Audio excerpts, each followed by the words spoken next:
Deserve another big round of applause. Excellent.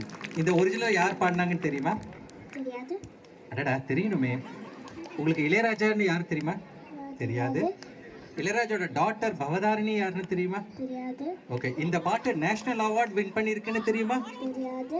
பரவாயில்லைங்க, give a big round of applause. So you got the answer. Actually, this originally sung by Bhavadharni. She is no more. This song actually, it won the national award for her. Awesome singing. கலக்கிட்டீங்க.